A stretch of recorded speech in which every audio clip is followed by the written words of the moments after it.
여러분, 교리학생 76편 보세요. 76편부터 나갑니다.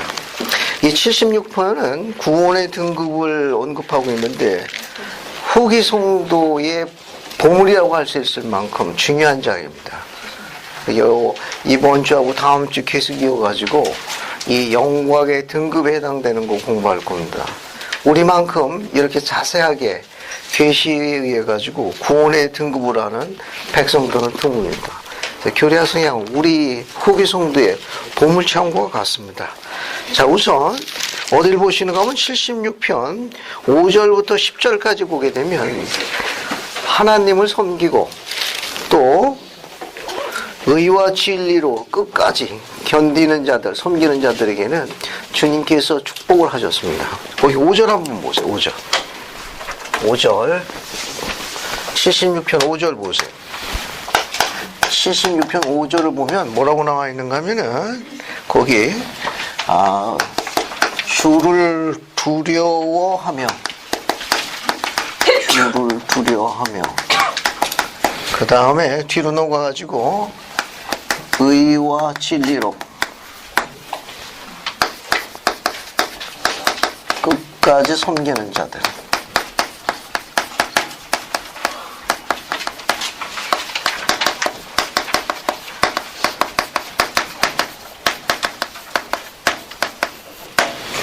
이 약속된 축복이 5절부터 시작해가지고 10절까지 언급되어 있어요. 그게 76편 5절부터 10절까지는 나 주는 나를 두려워하는 자에게 자비롭고 은혜로우며 끝까지 의와 진리로 나를 섬기는 자들을 존귀하게 하길 원하노라. 그러니까 주를 두려워하고 의와 진리로 끝까지 섬기는 자들을 주님께 내가 그들을 존중하고 귀하게 여기겠다. 그렇게 약속하셨습니다. 그 약속된 축복이 6절부터 10절까지 언급되어 있어요. 칠판 잠깐 보십시오. 우리가 교리를 공부해야 하는 이유가 있어요. 왜 교리를 공부해야 되죠? 교리를 왜 공부해야 합니까? 고개 드시고, 생명의 지장이 없습니다. 고개를 드시고. 교리를 왜 공부해야 됩니까?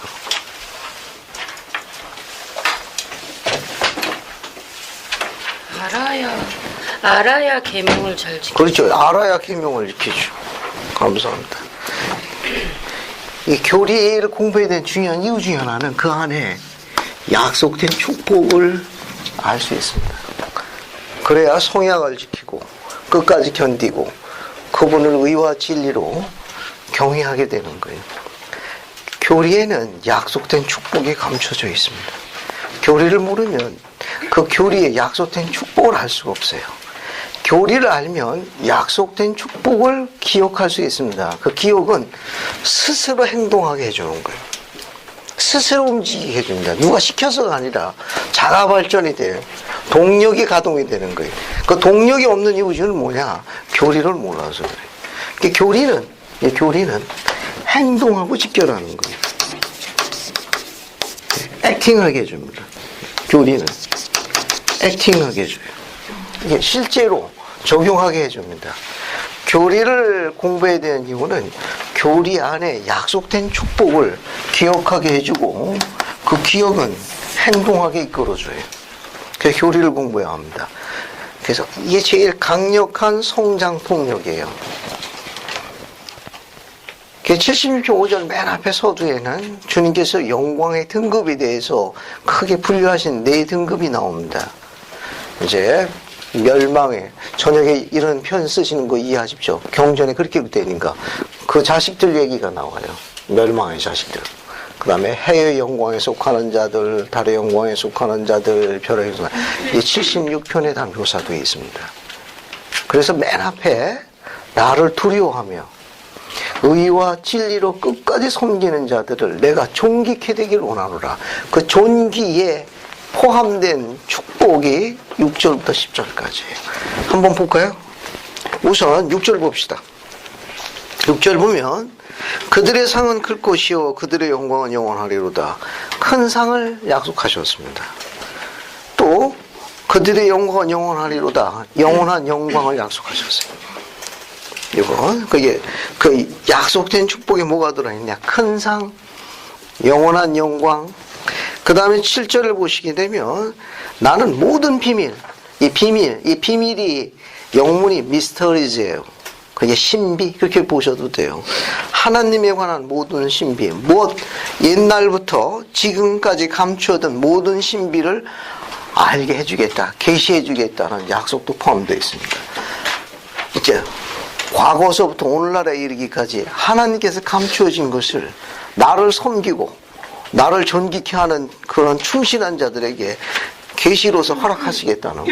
계속해서 또 그뿐만 아닙니다. 또 네 번째 어떤 축복이 있는가 하면 장차 이말 여러 시대 동안 나의 왕국에 관련된 모든 것에 대한 나의 선하고 기쁜 뜻에 관한 지식도 가르쳐 주겠다.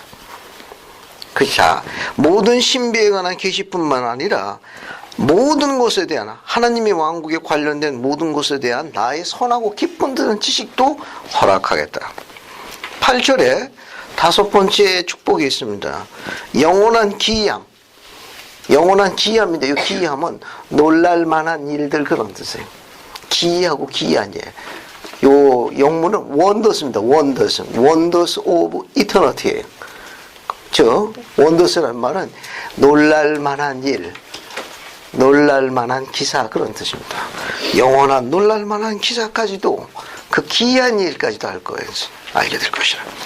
그뿐만 아닙니다. 거기 보면 많은 세대의 일들을 나는 그들에게 보여줄 것이다. 많은 세대의 일들도 그들에게 가르쳐준다. 지식도. 그 다음에 9절을 보면 일곱 번째 축복이 있어요. 지혜는 어떻게 됩니까? 더 커집니다. 더 큰 지혜를. 근데 그 지혜가 어느 정도까지 가는가 하면 그들의 이해력은 하늘에 닿으리라.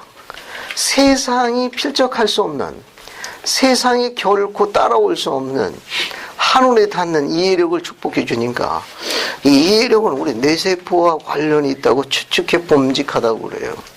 그게 교리를 연구하게 되면 우리 뇌세포의 별도 부분이 인자에 관련되어 있는 축복이 있는 것으로 알려져 있습니다. 교리를 공부해야 돼. 그래, 이게 이제 뭔가가 가동이 되는 거예요. 그 이해력이 어느 정도 하늘에 닿는다고 그랬어요. 하늘에 닿는 이해력. 세상에 결코 필적할 수 없는 그런 하늘에 닿는 뛰어난 이해력을 축복하시겠다. 뒤에 이제 다시 설명이 될 거예요. 그 다음에 이제 10절 보면 그게 어떻게 또 이루어지냐. 나의 영으로서, 성령으로서 깨닫게 되고, 나의 권능으로서, 나의 뜻의 비밀, 이와 같은 것을 깨닫게 되고, 여기 그 권능이라고 되어 있는데, 영문은 이제 파워로 나옵니다. 그 파워라고 나오는데,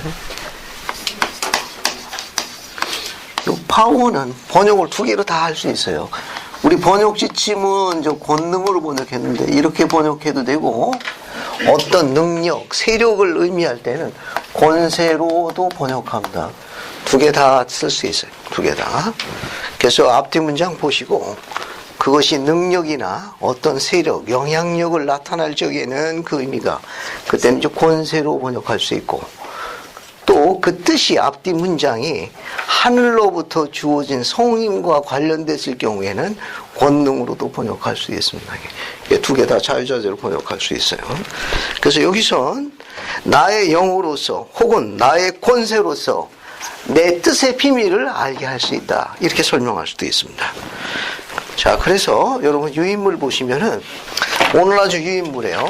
76-4 보세요. 76-4 아세요? 네. 76-4를 보시면은 하나님을 두려워하며 끝까지 의와 진리로 섬기는 자에 허락하신 약속된 축복이 있죠? 그러면 76편 5절 맨 뒤에다가 이 문장을 적는 거예요. 여러분 경전일 경우에만, 여러분 자신의 교리와 성약일 경우에만 76편 5절 뒤에다가 이 유인물 이 내용을 적어놔요. 아, 그러면 이건 그런 내용이구나 알 수 있습니다. 그래도 한 줄 적어요. 하나님을 두려워하며 끝까지 의와 진리로 섬기는 자에게 허락하신 약속된 축복. 약속된 축복 모두 9가지예요. 그죠?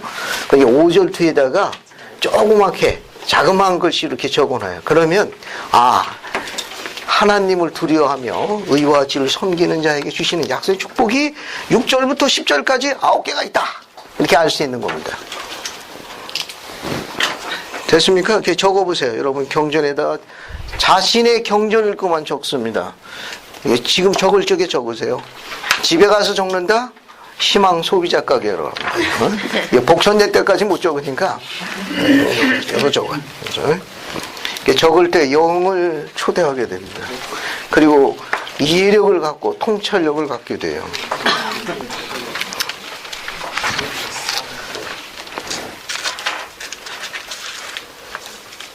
됐죠?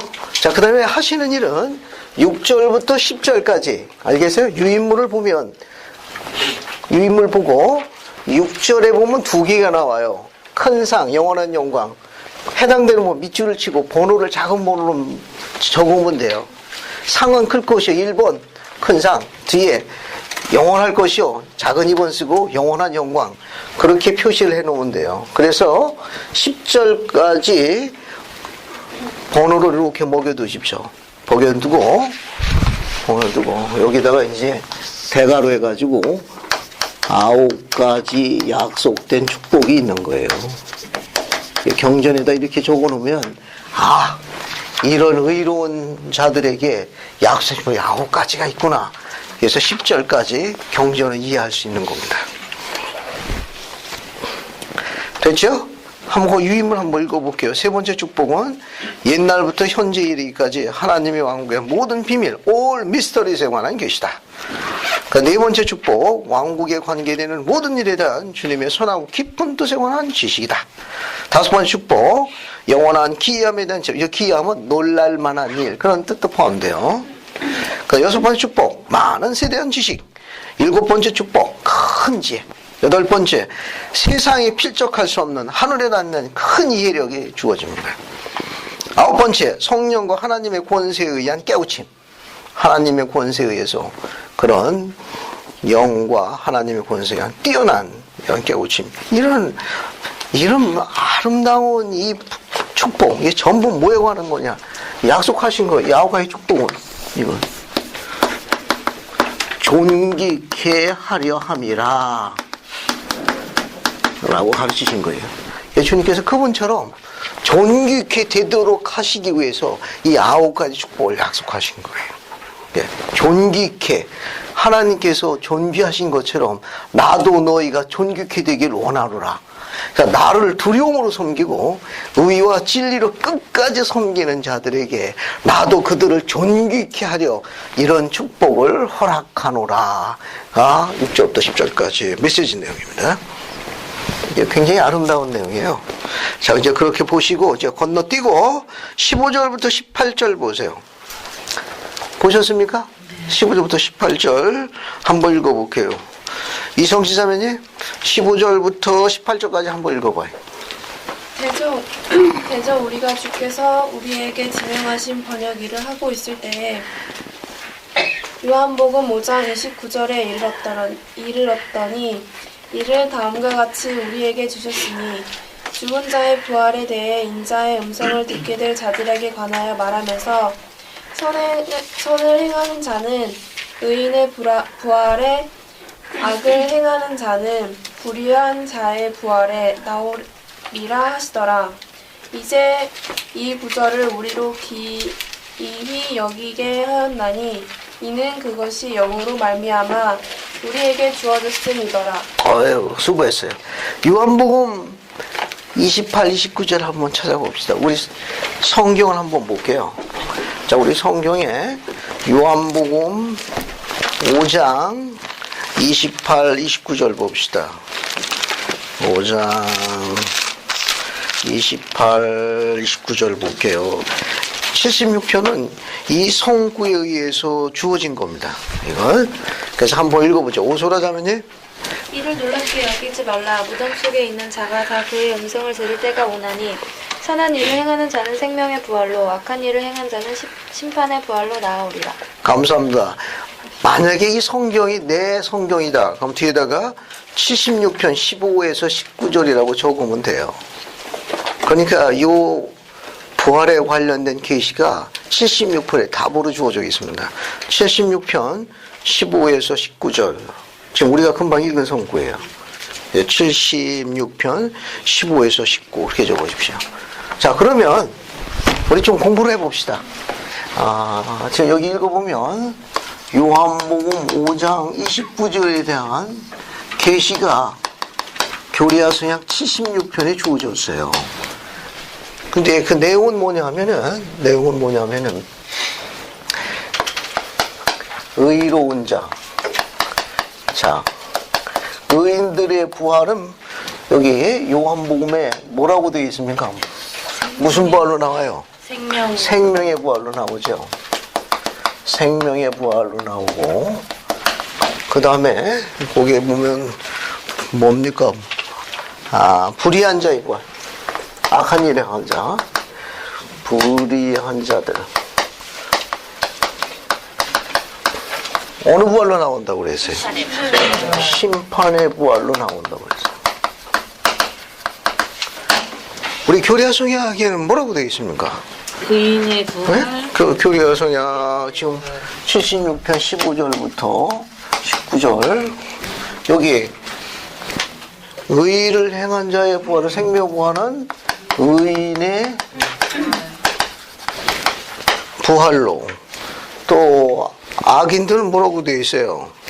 이건 불의한 자의 부활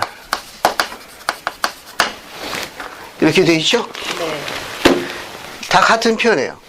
결국 이 말은 뭐냐면 부활이 두 종류가 있다는 걸 설명하는 거예요. 그러니까 부활이 두 종류가 있다고 그래요.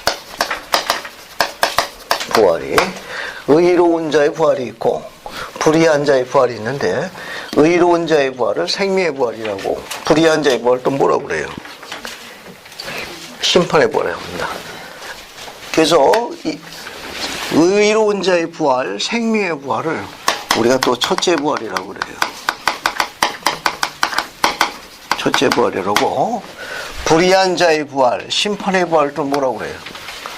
이걸 둘째 부활이라고 그래요. 둘째 부활이라고 그래요. 그게 그리스도의 재림이 납시다. 그리스도의 재림. 그리스도의 재림으로 들어가면 어떤 경륜의 시대에 들어가죠? 복천년에 들어가는 거예요. 복천년에 들어가는 거예요. 그래서 여기 복천년이 시작이 된 거예요. 우리가 또 여기를 갖다가 복천년의 시작이라고 합니다. 복천년의 시작. 여기를 복천년의 끝이라고 그러고. 복천년의 끝. 즉, 복천년이 시작이 되게 되면 여기 복천년은 첫째 부활에 해당돼요. 첫째 부활에 해당돼요. 그래서 복천년이 시작될 때 첫째 부활의 아침이 시작돼요. 첫째 부활의 아침이 시작됩니다. 복천년이 거의 끝나갈 쯤, 이때 첫째 부활의 오후가 시작돼요. 첫째 부활의 오후. 첫째 부활. 그래서 복천년이 끝나면 첫째 부활이 끝나는 거예요. 복천년의 끝은 첫째 부활이 끝나는 겁니다. 끝나. 그럼 뭐가 시작되는가 하면은 이제 둘째 부활이 시작돼요. 여기는 최후의 심판이라고 하고. 둘째 부활이 시작됩니다. 둘째 부활이 시작돼요. 그래서 둘째 부활이 시작이 된다. 그리고 여기 둘째 부활이 시작됩니다. 그래서 진행이 되다가 이제 부활이 끝납니다. 마지막 부활이라고 해요. 마지막 부활. 부활이 끝나요. 부활이 끝납니다.